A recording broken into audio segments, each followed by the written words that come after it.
اعوذ باللہ من الشیطان الرجیم، بسم اللہ الرحمن الرحیم۔ آئیے ہم کچھ مسائل کو مزید دیکھتے ہیں۔ دیکھیے، اب ذیل کے اعتراضات کے اسس یعنی بیسز دیکھنے چاہیے۔ فاضل معترض نے اعتراض فرمایا، رحمان ایک ایسا مشرکانہ الہ کا اسم تھا، کیا مشرکین یعنی رحمان ایک مشرکانہ الہ کا اسم تھا جو جنوبی عرب میں رہنے والوں کا ایک الہ تھا، یا جنوبی عرب کے مشرکین اس کو الہ مانتے تھے؟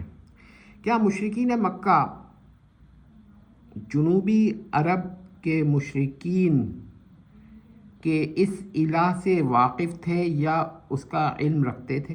یہ ایک سوال پیدا ہو جائے گا جب وہ یہ دعویٰ فرمائیں گے، تو یہ سوال پیدا ہو جائے گا کہ اس کو ثابت کیا جائے کہ وہ اس کا علم رکھتے تھے، نہیں رکھتے تھے۔ اگر ثبوت نہیں ہے تو پھر بغیر ثبوتات کے تو کوئی بات نہیں تسلیم ہوگی۔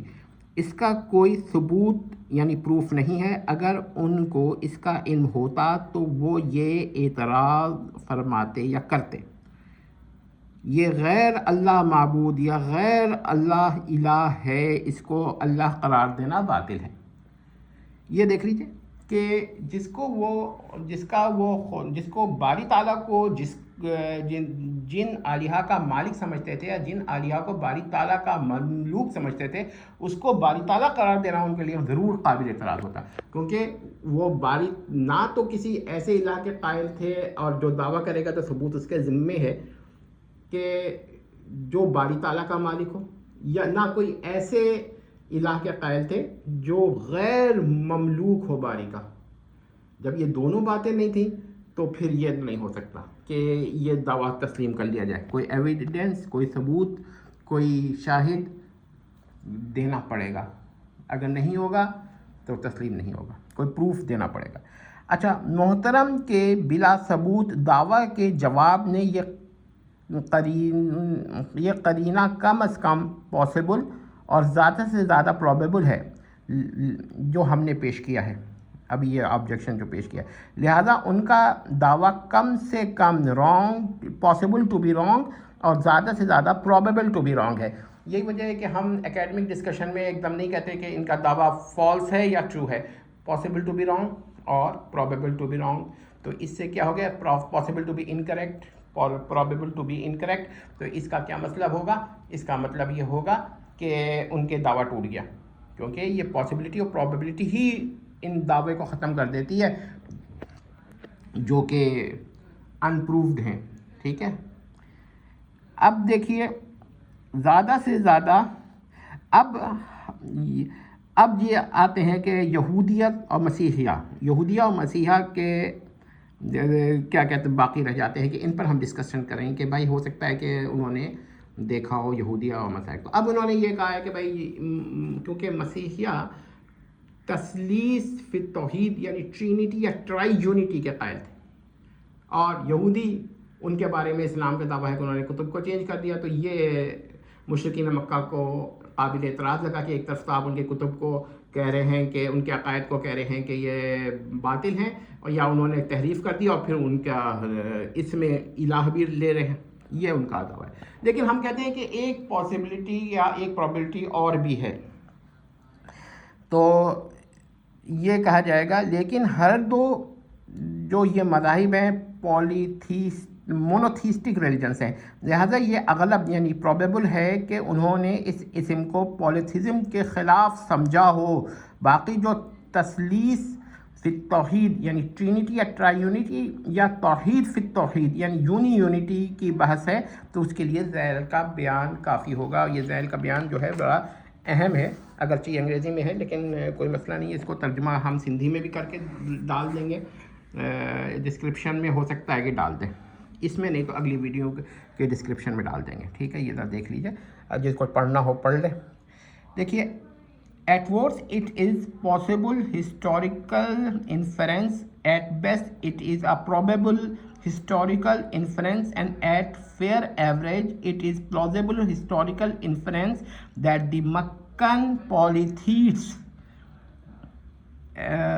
did not regard ar-Rahman as the deity among many, with in a polytheistic pantheon. تھوڑی سی تلفظ میں فرق ہوگا، ظاہر بات ہے کہ ہمارے تلفظ اتنے اچھے نہیں ہیں، لیکن پھر بھی مطلب سمجھ میں آ رہا ہوگا. Rather, they appear to have understood the designation as referring to the deity of monotheists. ٹھیک ہے.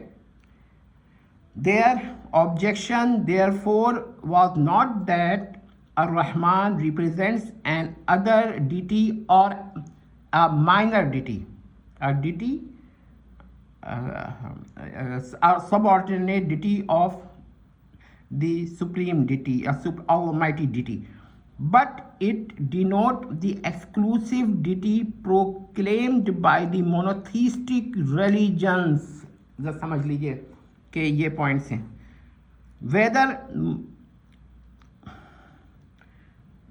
whether these religions understood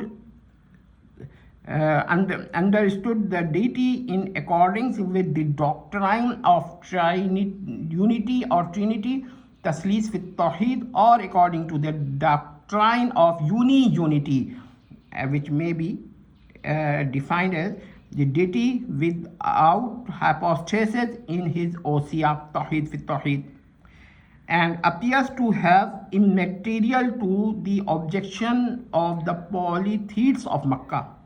تو یہ دیکھ لیجئے کہ یہ ہم نے ایک بات کہی ہے کہ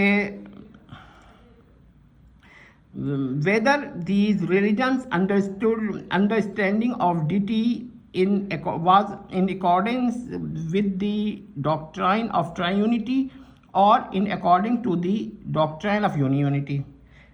This appears to have been immaterial to the objection of polytheists of Makkah. From this perspective, Ar-Rahman could have functioned as distinctively monotheistic divine name / noun / epithet or even predicate, and its exception would have implied, at least implicitly, acceptance of monotheistic concept of the deity, that is to negate the polytheism. تو یہ دیکھ لیجیے تھوڑی بہت غلطی ہو گئی بھی پڑھنے میں، اس کی میں معذرت خواہ ہوں. انشاءاللہ آئندہ ہم پڑھتے رہیں گے تو یہ غلطیاں بھی اور بھی کم ہو جائیں گی، کیونکہ تھوڑی زبان لکھنا اور چیز ہوتی ہے اور پڑھنا اور چیز ہوتی ہے، اور ظاہر بات ہے کہ آپ لکھ تو سکتے ہیں بہت کچھ اور پڑھنے میں پرابلمس ہوتی ہیں. تو یہ دیکھ لیں کہ ہم نے یہ پیش کر دیا ہے کہ اصل میں کیا ہے کہ یہ بھی ایک پاسبلٹی رکھی ہے، اور کم از کم یہ پاسبل ہے اور زیادہ سے زیادہ پرابیبل ہے، اور پلازیبل اگر آپ دونوں کے مابین لیں تو یہ پلازیبل ہوگا، لیکن ان میں سے کوئی بھی لیں تو یہ دلیل فاضل معترض کی ٹوٹ جائے گی. کیا ہے کہ رحمان جو تھا انہوں نے اس کو کسی مشرکانہ مذہب کے الہ کو نہیں تسلیم کیا کہ یہ کسی، بلکہ انہوں نے یہ تسلیم کیا ہوگا کہ یہ ڈیٹی جو ہے، یہ الرحمن، یہ مونوتھیسٹک ریلیجنس کا ڈیٹی ہے. اب انہوں نے ٹرینٹی یا ٹرائیونٹی اور یونٹی کے مسئلے کو نہیں لائے، صرف ڈیٹی کے مسئلے کو لائے کہ یہ ان کا ڈیٹی ہے، اور اس سے ان کو کوئی غرض نہیں تھی کہ یہ یونٹی یہ مونوتھیسٹک ریلیجنس مانتے ہیں یا ٹرائی یونٹی مانتے ہیں. تو یہ اس سے ان کو کوئی غرض نہیں تھی. تو ان کو یہ تھا کہ بس یہ اگر آپ الرحمن استعمال کر لیتے ہیں تو یہ ان کے مذہب کے خلاف ہو جائے گا. تو دیکھیے کہ انہوں نے یہ مفروضہ قائم کیا کہ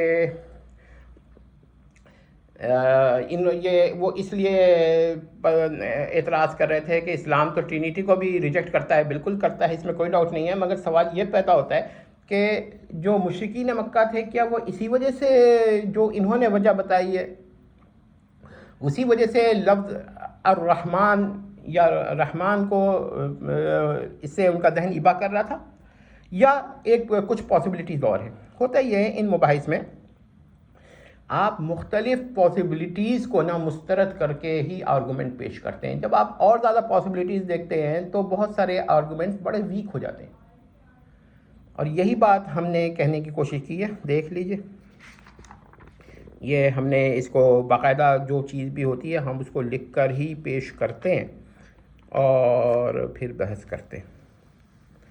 تو اگر آپ کو ہمارے آرگومنٹس پسند آتے ہیں تو انشاءاللہ ہم اس کو مزید جاری رکھیں گے، اور انشاءاللہ اب رکھیں گے، جاری کوئی دیکھے نہ دیکھے ہمیں اس سے پرواہ نہیں ہوتی، ہمیں یہ پرواہ ہوتی ہے بقول ایک شاعر کے کہ دو باتیں ہماری سن لیں، ہم سو گالیاں سہ لیں، ہمیں مطلب سے مطلب ہے، جو چاہیں ہمیں کہہ لیں۔